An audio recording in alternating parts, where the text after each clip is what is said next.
Hello, everyone, and welcome to today's edition of Mentor Monday. I'm so excited to have this conversation with you today and answer all of your amazing questions.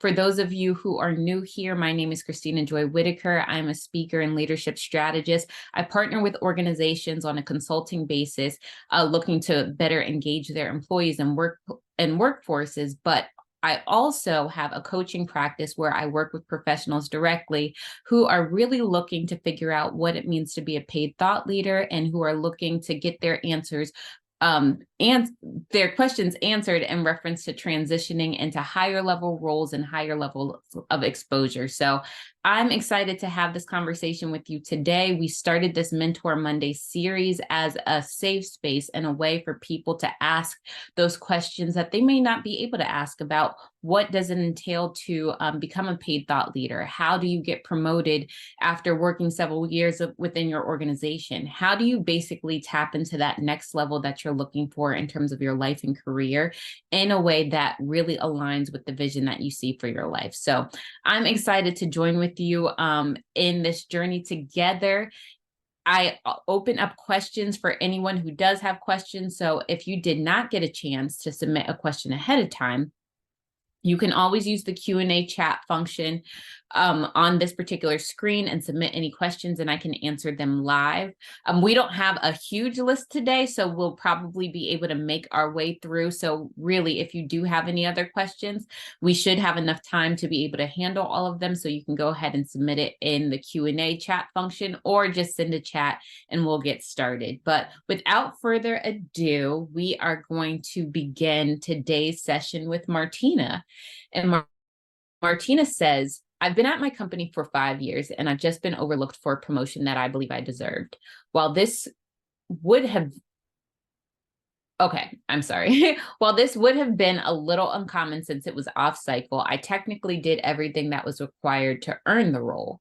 I'm now left just frustrated and unsure of what next steps I should take. Thank you, Martina, for that question. And I'm so sorry that you got passed over for that promotion that you feel that you worked for. I think this is a very common occurrence that happens, especially among ambitious women, where there are sometimes, even though we have the tenure, even though we have the skill set, even though we have the know-how to do certain roles, that does not always guarantee that it's going to be recognized within your organization. That does not always guarantee that that means you're positioned or next in line for that promotion. And sometimes there are a lot of mixed signals that come our way where we could be expecting it, but when it comes down to it, when the results come out, it's not always in our favor. So I'm sorry that you had that experience.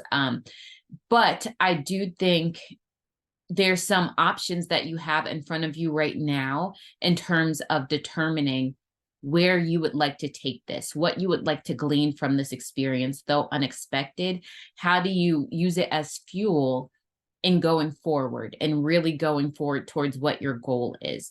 And so for anyone who's unclear, I do want to clarify part of this question. You were saying that the promotion might have been a little uncommon since it was off cycle. And so I know some of us on these calls are not from organizations of the same size, and some of us aren't, in traditional 9-to-5. Some of you all are full-time entrepreneurs. But just to clarify what it means to be an off cycle promotion, a lot of times, especially at larger organizations, promotions are done in batches. So they're either done maybe mid-year or they're done end of year in conjunction with performance reviews that are on a normal cadence. Now, a lot of times it's harder to get promoted in quote unquote off cycle periods, because that means that this decision is a little bit, it has some exceptional quality to it. So there might be an urgent need that's needed, that's warranting the promotion, or someone was just, remarkable in their results and they got that promotion off cycle. But what she's saying is it wasn't necessarily a standard performance period. It wasn't necessarily a standard period where promotions were being considered. But it sounded like from your question that even though that wasn't the precedent, you were actively working or putting things together to be considered for an off-cycle promotion, and it did not necessarily go in your favor. And so what I will say, my suggestion is really, I want you to focus on two things. The first thing is intention, and the second thing is creation.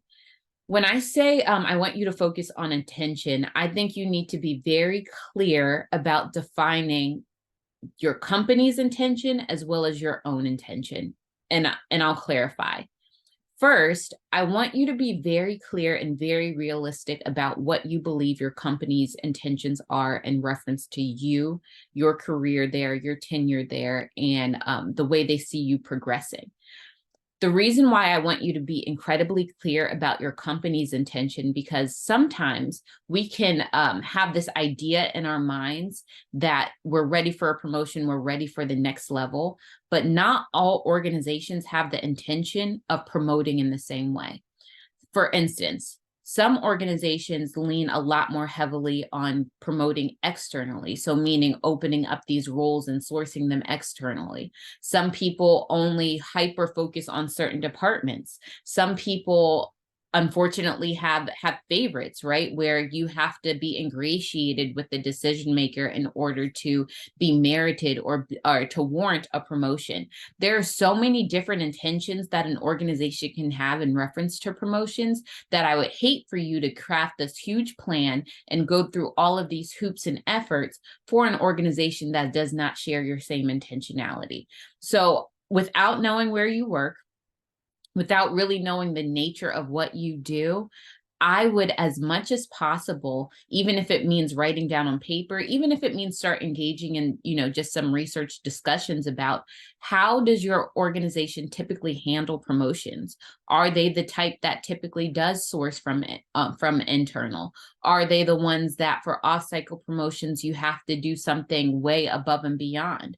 Are they the people who only promote certain types of people? I mean, the more realistic that you can get about that, it almost takes away some of the emotional nature of the decision, because then you can see plain and black and white. Does this organization have my same intention? So if your intention is to get promoted, you are able to now have a basis with which to compare against, like, how do you actually stack up in reference to how they typically promote? So I want you to get incredibly clear on your company's intention about promotions. Sometimes organizations only use promotions that are off cycle in order to keep someone. Maybe they've threatened to quit, or maybe it's been something like that. So I want you to get super clear on the intentionality of it. Next, I want you to get really clear on your intention.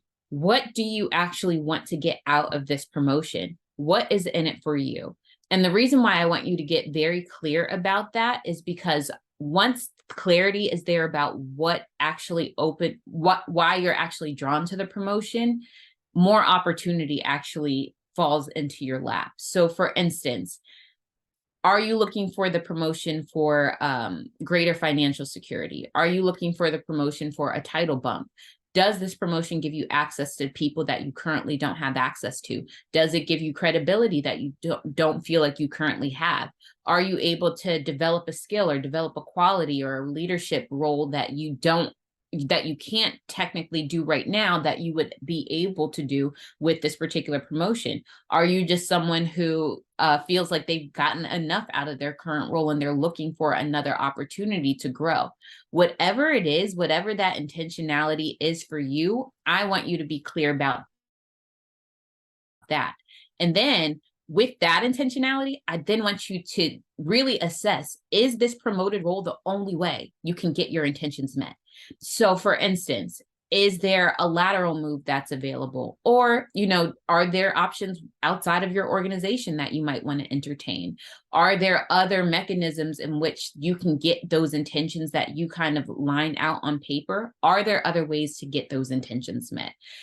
I don't want you to feel as if being promoted into one role is the only thing that's going to be an option for you. I want you to be able to see the full depth of options so that you don't feel shackled to one decision, to one particular thing. Because a lot of times when we're not clear about what we actually want out of the role, even with the promotion, you don't find yourself happy. You don't necessarily, or happy, I don't think happy is the best word, but you don't find yourself fulfilled or content in that particular role. So I want you to get really clear about your intent, your own intentions and what you want to do with it. The second thing I want you to really focus on is determining whether you're actively positioning yourself for this ideal role. The reason why I say this is because a lot of times we fall into the trap of expecting people to read our minds. We expect them to know, like, oh, naturally you want to be promoted, or, you know, I've met all the requirements, so now I'm ready. A lot of times we forget that you actually have to communicate the fact that you want this role. I'm not saying you didn't do that. I don't know if you did that or not. But for anyone who has not done that and they are looking for promotion, I want you to be very clear in knowing that until it comes out of your mouth that you want it, most likely someone's not going to consider you for it. So I want you to be incredibly clear about stating that you want this particular promotion. And I want you to shift from a space of just waiting and shift to creation. So in terms of this ideal role, how can you create a way right now in the role that you have that directly translates to the role that you're looking for? How can you start demonstrating those skills? How can you be very vocal and very honest about a plan that's going to get you to that point where you're positioned in that light that you want to be positioned in? I know sometimes, if we're playing the devil's advocate, sometimes you can do all of these things and you can still get overlooked. Then you have a different set of options you need to choose from. But given the information that you gave me right now, this is what I would really recommend that you do in terms of being intentional about what you want out of your role, and then taking back your power of creation. How do you create that ideal role in the ecosystem that you're in right now? Or how do you create this ideal role and then communicate the reason why you need to be the one to fill it, and be very clear about that? Ask very point blank, what do I need to do to be considered for this role? Where are there gaps? And quite frankly, if you're comfortable, ask, what was the decision process? What did I not do? Or what was the missing link between me staying in this particular role and me being considered for that promoted role? I hope that was helpful, Martina. I just want you to be strategic about it. I don't want you to, do all of these things and go through all of these hoops and to do so in an organization that's not primed and ready to actually promote you or to accelerate and highlight you. So I hope that was helpful. Of course, if anyone else has a piggyback question, you can go ahead and ask that in the Q&A or the chat. Or Martina, if you have additional context, if I didn't hit it, exactly, you can go ahead and add additional context, but I hope that was helpful for you. Now, Ryan is our next question. Ryan asked, I finally decided I'm ready to officially start a business. While I'm a little scared, I know this is the next step I need to take. The first thing I'd like to do is kick things off with an event, but I'm not sure how to attract partners. Any thoughts? Ryan, I think this is a really great question. In reference to your word about partners, I would, if this is the path that you want to go on, like you want to kind of do it sounds like a brand launch or an event that's going to allow you to showcase what your business is. And I don't know the nature of it, but it's something that allows you to showcase what your business is, what you're about. And perhaps it sounds like maybe people can hire you or book you or work with you from the results of this event. That's what it sounds like you're trying to do. And you are looking to attract partners. Now, when I hear the word partners, my mind goes a couple of different directions. I think in terms of partnership model for events, there are three main types of partners. I might be missing some, but the three top of mind, I'll say that in terms of types of partners. One, I can only assume you might be talking about sponsors. So maybe corporate sponsors who can help underwrite the cost of your event. Collaborators is the second category, perhaps people who have like services or, services that don't necessarily compete with yours that you might want to work with in order to put this particular event on, or perhaps there's a service exchange where if they're able to work with you as a speaker or as a content developer or something along the lines of this event, you're able to then kind of pour into them in some sort of mutual exchange. And then finally, when I think of partners, I think of vendors. So people who would pay for space or you would offer space to at this particular event, whether virtually or in person, but basically they are partnering with you because there is some similarity in terms of audience that you might share. They may be able to cater to an audience that you are catering to. So I think those are, there are others, but those are the three main things that I think of in terms of partnership in reference to events. Now, I'm going to talk about what I do best in terms of partnership, just because that's where my zone of expertise is. And that's in attracting sponsors or partner sponsors. And I see in the Q&A. Okay. Okay. In terms of sponsors is kind of what you were focusing on. Anyway, great. So in terms of sponsors, especially if you're looking to work with organizations, there's a formula that you have to use essentially. And for those of you who don't know, I actually put on an event, and one of the greatest benefits I had from that event was being able to really partner with corporate organizations, corporate entities who felt that my event was worth sponsoring because it reached a demographic that they wanted to reach. And so I was able to, on, an inaugural event, get partners like Porsche. I was able to get Warner Brothers. We were able to get WeWork, Jamestown. So many organizations partnered with us for this brand new event.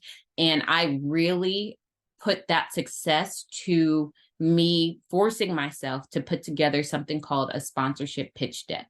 Now, a lot of people have different things that they feel that needs to be in it, but in its true essence, basically what a sponsorship pitch deck is something that systematically walks a partner through your event, your credibility, and the ROI. Those are the three main categories.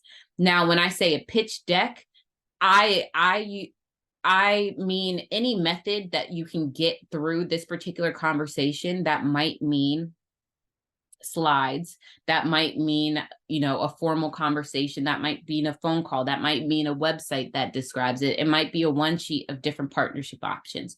Whatever method works best for you, it's something that at the very least communicates what your event is about and who is it actually going to serve.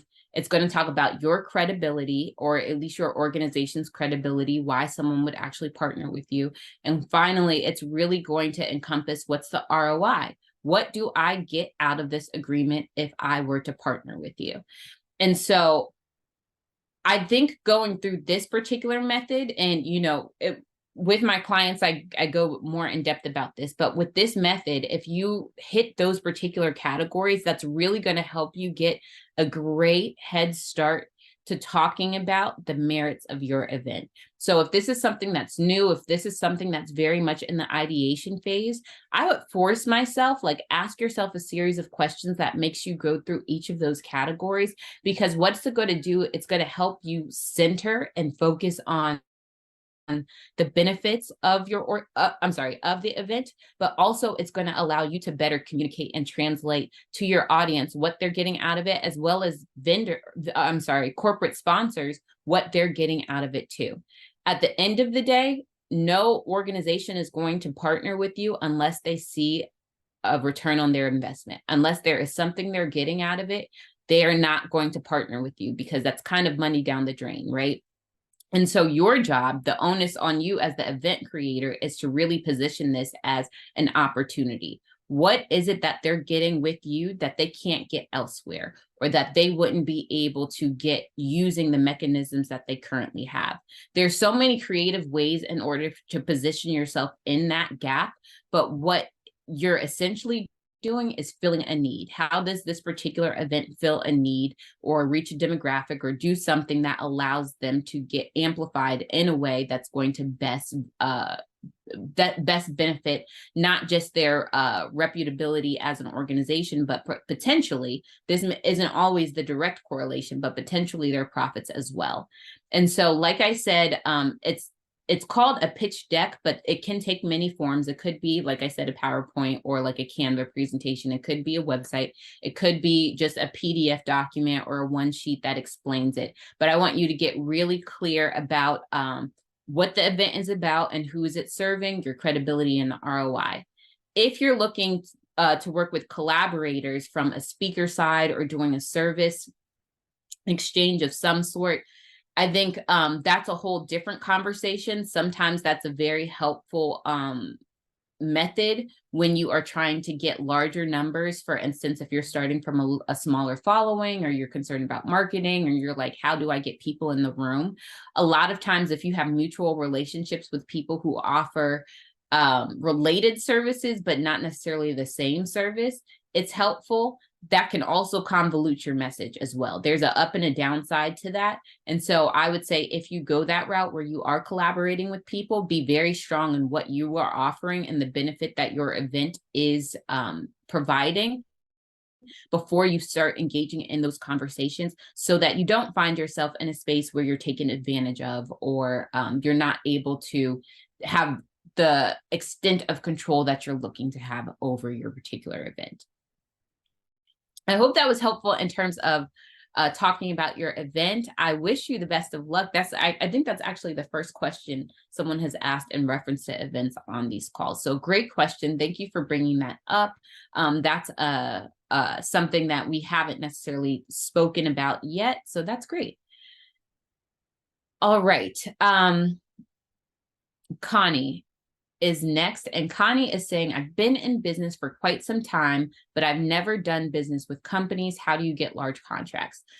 Great question, Connie. I will say, let me pause. I saw a couple more people trickle in. If you did not get a chance to ask a question, and if you'd like to ask a question, you can use the Q&A function on this particular call, or you can send a chat and I'll be sure to answer it live. We don't have a super long list today, so we'll be sure to get through it.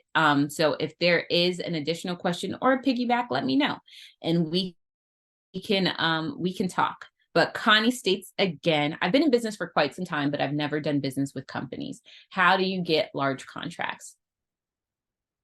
Connie, that's a very short question, which has a very long answer, but I'm going to try to make it as concise as possible. Because it's not necessarily a complex process, but you have to be knowledgeable. You have to be very clear about your value proposition and what you have to offer. So in this most simplistic form, I would say the first thing you need to focus on if you want to get large contracts is building relationships. That's key. Now, I know there's a lot of different types of people on this call. As an introvert, like I am very much on the extreme end of the introvert scale. When I hear someone say something like build relationships, I'm like, all right, it's a wrap. I'm done. I don't feel like doing that. Like that's a lot on my energy load. Like it feels like a lot. I'm going to try to make it easier for you. No, and that's you if you are an introvert. I don't know if you're actually an introvert, but for people like me, I'm going to explain this a little bit more because I know people on the other end of the scale don't have a problem with this.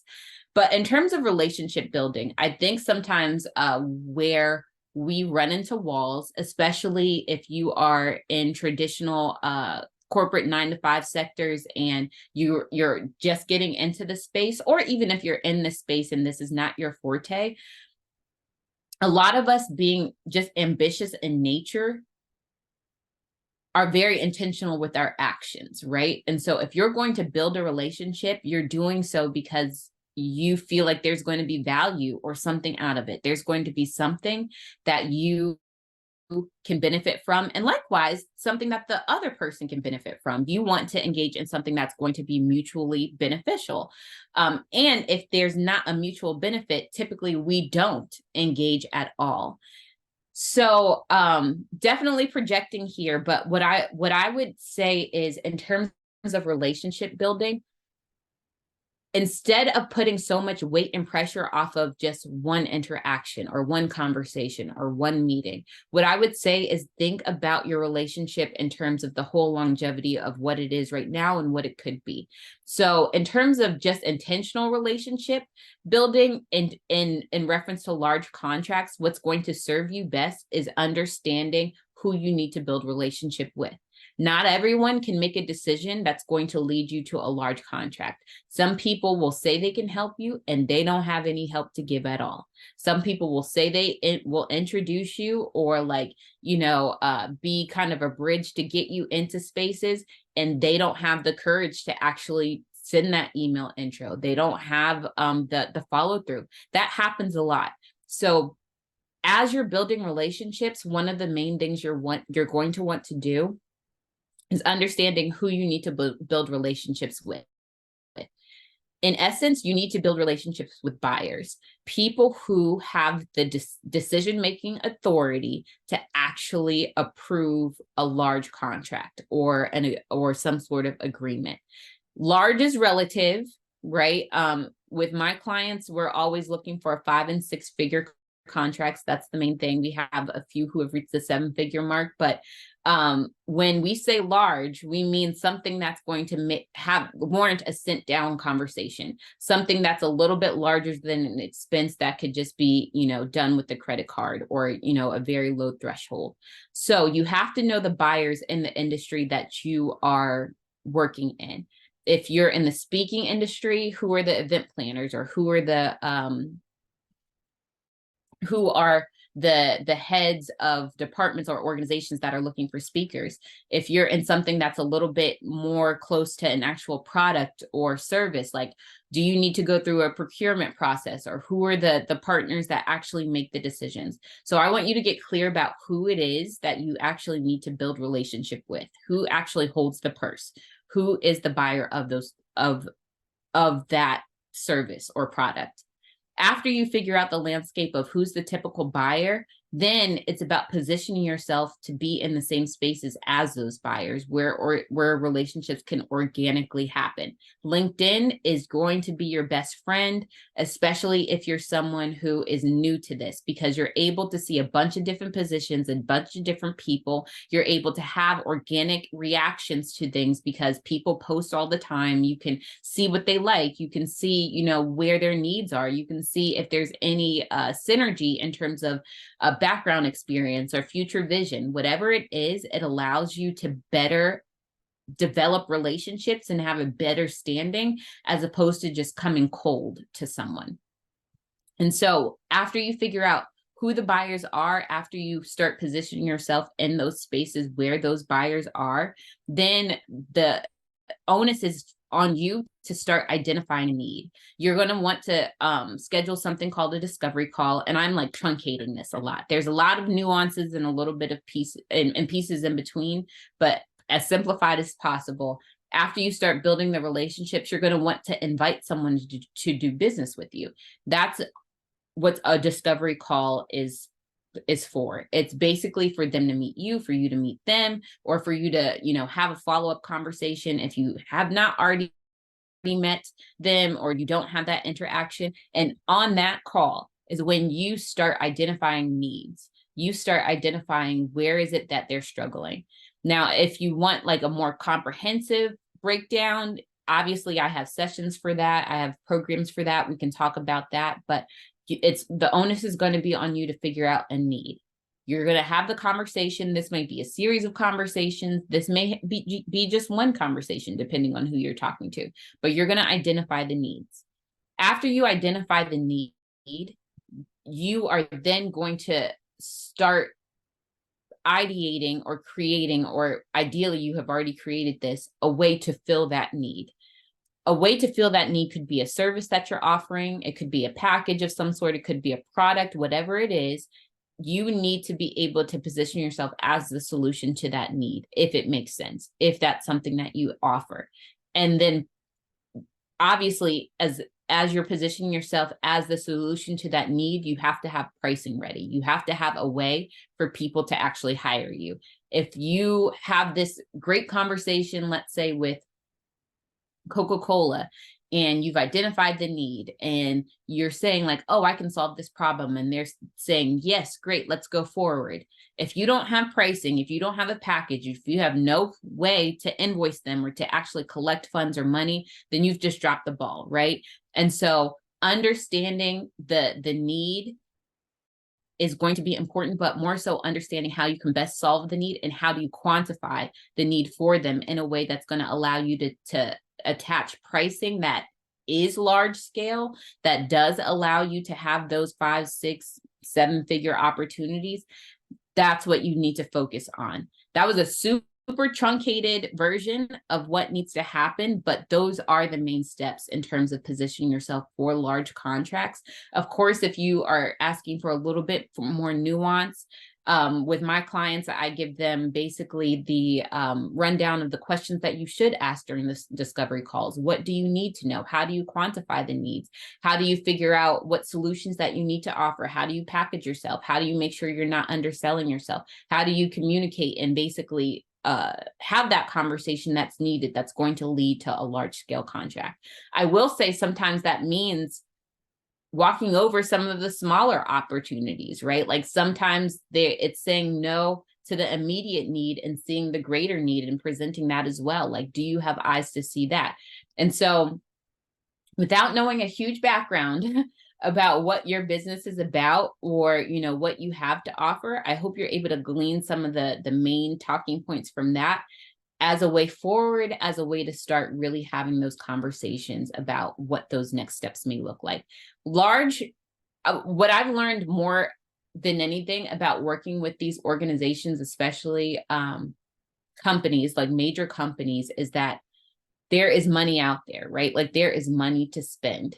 However, it all comes down to your ability to position yourself as the solution maker for it. If someone believes you, if you've done your work in terms of, you know, presenting a proposal that's compelling, that's going to show them in detail about how you can help them and how you can solve this particular need, there's very little that someone will say no to. It's almost like an open door. So I want to encourage you on this journey, especially since this is where you're looking to go.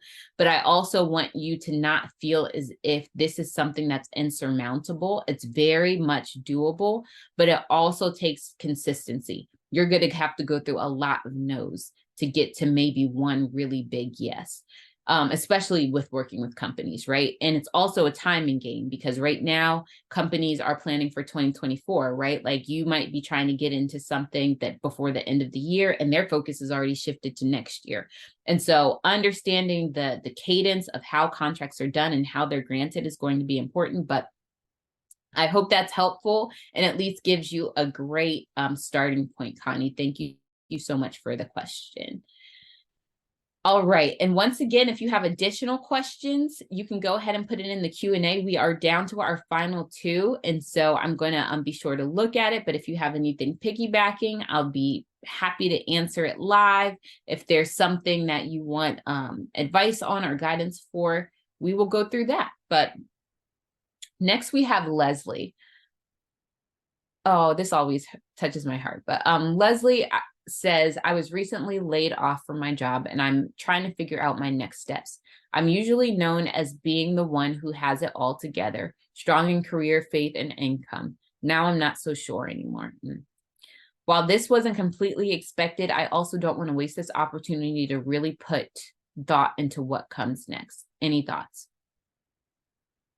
Leslie, I've had this conversation and we've actually handled it on calls like this, but I've had this conversation way more probably in the past month, maybe 2 months than I've had in all my years of doing this. And so I understand that this is definitely an earth-shaking thing that can happen, especially if it's completely out of left field. So I do apologize that, you know, that you're having to experience this, but I also alongside that, want to let you know that although not expected, it is an invitation of sorts. And I'm glad you're already seeing it as that.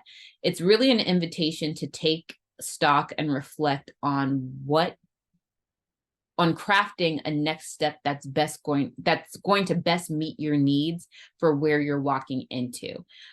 I know it's not an easy thing, right? To have all of these expectations and then in an instant having it shift gears and having to adjust like that. It's a very jarring experience.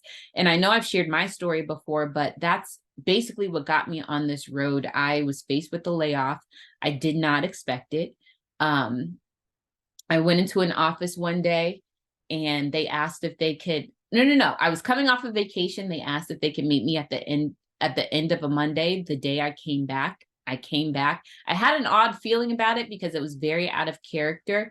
But I was informed, they had run out of spending for my particular position and I was being laid off. So I definitely understand what that does to you. And the first thing I always say to anybody who's experiencing a layoff is understanding that whether you liked the position or not, there is an element of grief. There is a process of grief that I want you to allow yourself to go through. Essentially, what has happened is that you had an expectation and there was a contract in place. There was a mutual expectation. There was a mutual agreement and it was broken. And that expectation was broken, not because of necessarily anything you did, but because of circumstances that are outside of your control. And so if you're not careful, what that can do is really incur a lot of bitterness and a lot of anger, and you don't want to make decisions from that particular space. And so I would really recommend allowing yourself, I don't know how much of a runway you have, but allowing yourself to go through that process of feeling those emotions, really looking at the root of where they're coming from, and also giving credibility to them. A lot of times, especially as ambitious professionals, we go head in and we're like, well, we got to find something else. We got to fill the void. We got to fill the void.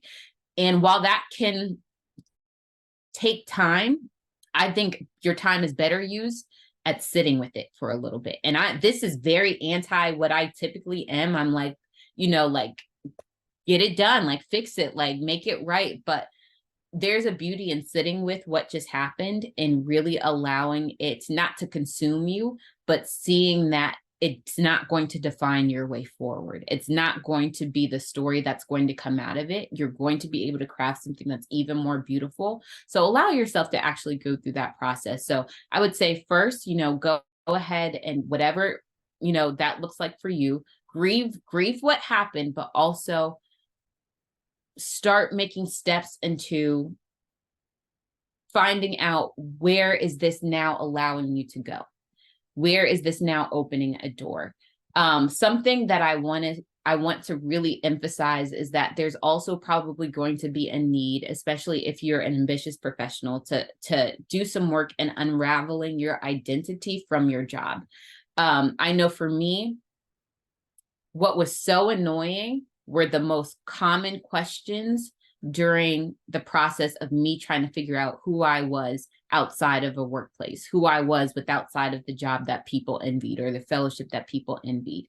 I mean, someone would ask me a simple question like, what'd you do today? And I would be full offense mode, full mad. I'm like, why would you ask me that? What do you mean? What did I do today? I don't know. I didn't do anything. I didn't have it just encouraged so many things in me. And it was very unexpected. I didn't know that I would react that way. And I think so many things that are so normal become triggers when you don't have answers to them anymore. You don't know what your week is going to look like. You don't know what your day is going to look like. You don't know how you feel today. A simple question of, how are you doing? I don't know how I'm doing, right? All of that, I probably still feel triggered, but all of that still comes up, right? And so in those moments, when as you're scrambling for answers, I don't want you to feel like you have to fill them right away. I think there's a process of really being intentional about understanding who you are separate from a position, understanding the value and your beliefs and your moral code and your convictions and your faith and your natural personality traits, who you are regardless of whatever company title that is on you. I want you to make sure that you're putting attention there as well, so that you are stronger going into whatever that next step may look like. Now, realistically, in front of you, you have 3 natural doors that are going to open, right? And I don't know where you are in the scale, but the first could be to look for another traditional 9 to 5. That could be where your heart and soul really is leading you. And so that's where you need to focus. Number 2, if you are on this call, you might fall in this category or the last category, is looking with dual vision and seeing, okay, well, I do want to go back to the 9 to 5 space, but I also really want to look into what entrepreneurship might look like. I want to pursue both in tandem. That's another option, more of a hybrid option, where you want to make sure that you are speaking to both sides of your brain right now, like both the creating what you ideally might want to do in business, plus looking for that ideal role. And then finally, you may be someone who's just had it with traditional 9 to 5 and you want to be all in for entrepreneurship. None of those 3 options are incorrect. They're only just that. They're options to you, but you're also the only one who can decide which step that looks like for you right now. There also is a 4th option, depending on your runway, to do nothing for a little bit, but I won't entertain that in the moment. But understanding that even though this technically was a change in your experience, it's not a loss. It's not, oh, okay. I see someone else saying option 3. Yeah. So option 3 was the full end with entrepreneurship. Yes. So maybe there might be multiple people on this call who are kind of in the same boat. I want you to see it as an invitation to really, really take stock and pick one of those, but just to also not put pressure on yourself to have the quote unquote right answer right now. I do believe especially when we have shaking decisions like this, is that you have to make decisions in alignment with where you're feeling led, but also know that there's grace, right? So there's grace when, we mess up or we err, or if we go a direction that might need to be corrected later. And so in terms of next steps, while I can't tell you per se what to do, what I can say is, or what I can encourage you to do, is take on the mindset and take on the vision that this is not indeed a loss, but a gain. This is a gain of opportunity. This is a gain of perspective. This is a gain of being able to take ownership and take stock into something that's really going to allow you to get into alignment with where you feel like you are being called to go. Now, of course, if you have more detail, like if you want me to get into the nitty gritty, we can have another conversation about like where you're at, what you're deciding. If anyone else does have a piggyback off of this question, please go ahead and, send me a chat or put it in the Q&A. But I want you to say, I do want to say, like, I hear your heart. I understand that this is not an easy time. It's not a time with A plus B equals C either. Like the formula changes, the answers change, but I want you to, as much as possible, drown out the noise of everything else around you and understand that you are in control of what comes next. Also, I want you to come to the understanding that your next step may not come with applause from other people. It may look very different from what others expect of you, and that's very much okay. If it's in alignment with where you feel like you're supposed to go, that's the step that you need to take. I think there's a time in our lives, and I call it the murky middle, but like there's a time in our lives where capability is the currency, and that will get you to where you are. That I'm sure has gotten you to where you are. But then there's also a time where courage is the currency, right? That a courageous decision is what is going to get you to where you're going. And so that may look like something that's kind of unfamiliar to you, but just feels right. It almost feels like home. If I had to tell you anything, I would push you in the direction of making a courageous decision, something that's really going to be in alignment, even if you don't have the full clarity yet, something that's going to allow you to go down those steps in investigation and discover a new version of you that's waiting to be uncovered. I hope that was helpful. If you have any more context, please go ahead and put it in the chat, but you're going to be fine. You're going to be okay. You're going to get through this. Your identity is not tied to that job. Your identity is something that's only unique to you, and you will take it wherever you go. It will always be yours. Your value will always be yours. And so while it may feel like a loss, it is not a loss. It's indeed an invitation to experience something else. All right. And now we're going to close on Lena. Unless someone has other questions, you can go ahead and put it in the chat or the Q&A, but our final question is from Lena. I'm sorry.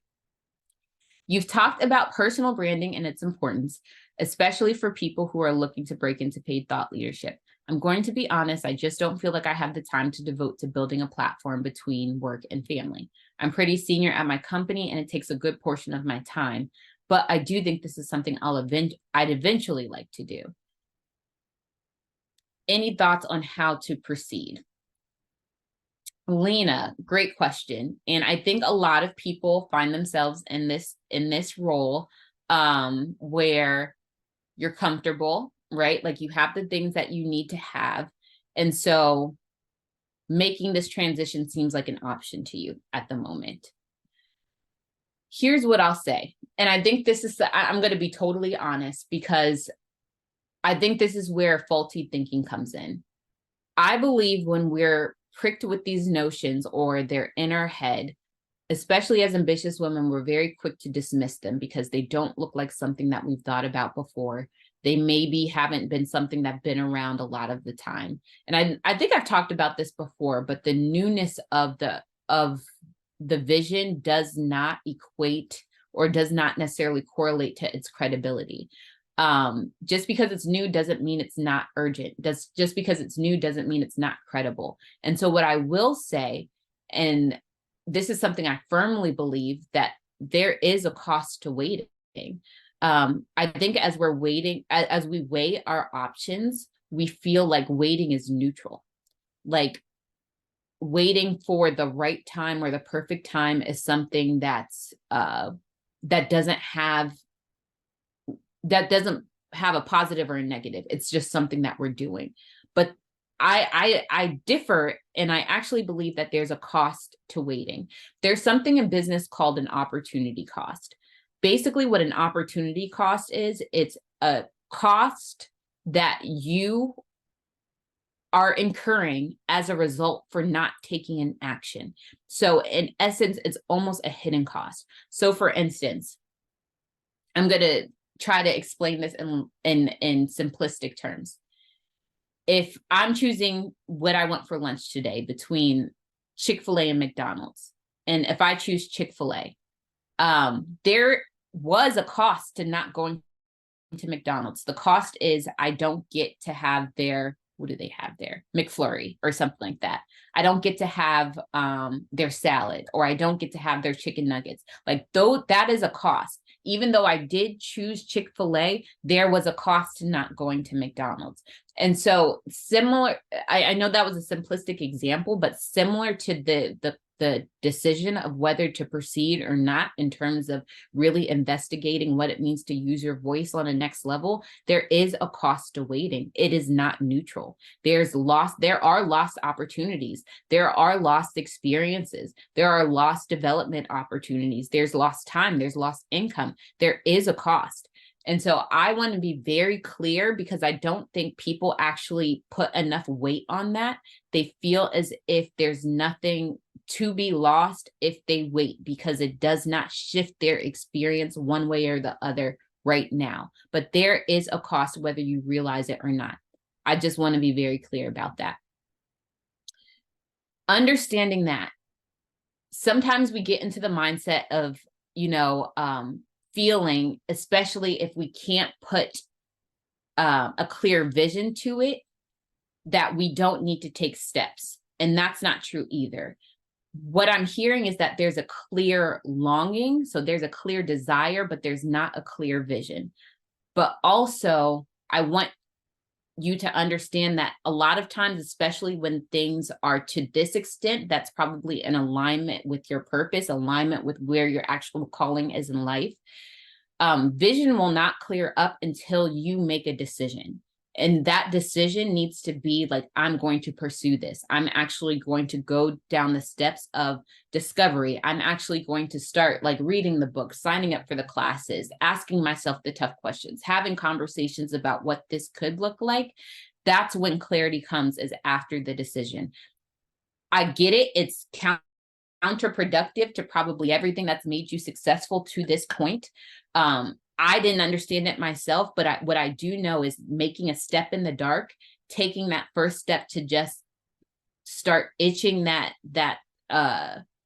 curiosity that is nagging at you is the best decision. It will always be the best decision. And so I do want to directly address your concern about time, right? Like, obviously, all of us are constrained of with time. And so I do understand that. But I will say, you create time for things that you want to do. Even in terms of things that you want to invest in. There's with whatever we want to do, we always find a way. If something's super expensive and we want it, we find a way. If something's going to be super time intensive and we want to do it, we always find a way. And so I don't want to be harsh, but I think that's a lazy excuse, right? Like, I understand we all have 24 hours in the day. We all have jobs that are demanding. We all have families that are demanding. There's still time, right? And the way I would just help you in order to find time is one principle that I have found very helpful and that is to create before you consume. What does that mean?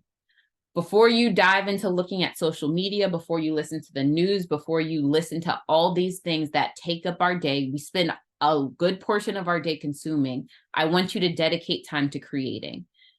That doesn't necessarily mean creating a business plan. That doesn't mean going all in. It could just mean asking yourself questions about, like, why do you feel like you want to go down this path? Who do you want to impact? Why do you want to have this conversation? Why do you want to take this message to a greater scale?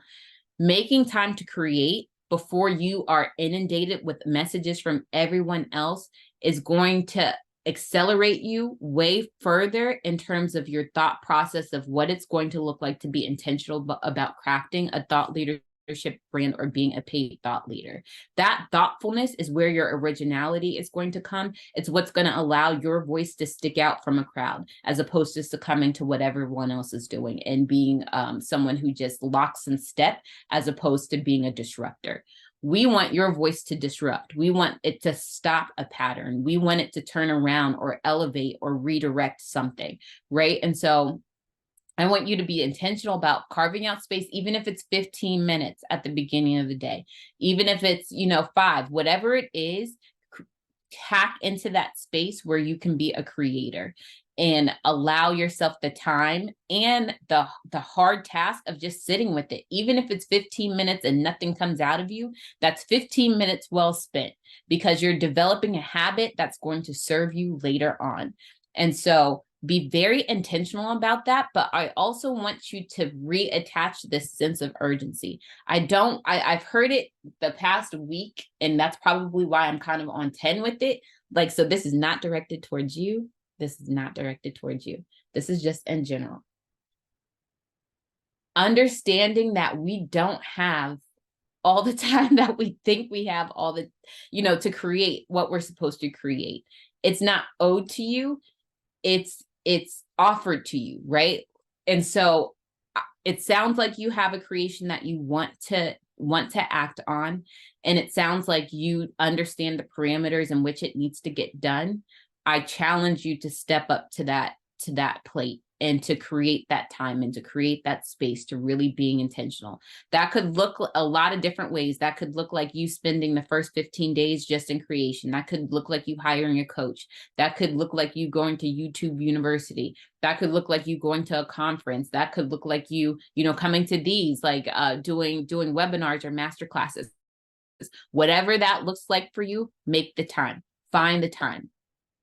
Even if it means somebody else is at a disadvantage, understanding that a lot of times when these shifts happen, somebody's gonna miss something. And if it's something that you're okay with doing, go ahead and make that step for what's going to be a longer term value. That's going to be a longer term return. I don't want you to take this notion that you have and treat it as dismissive or something that's fleeting, something that may go away. I want you to treat it as if this is it. This is something that must happen, and pursue it with that same intensity, pursue it with that same tenacity. And I do believe you'll see those doors open. That's going to continue to affirm and allow you to build that confidence. It won't always be there initially. However, as you continue to take those steps, that's when those doors will continue to open. I'm going to go back to your question and make sure I actually answer the actual question. Oh, yes. Okay. Yes.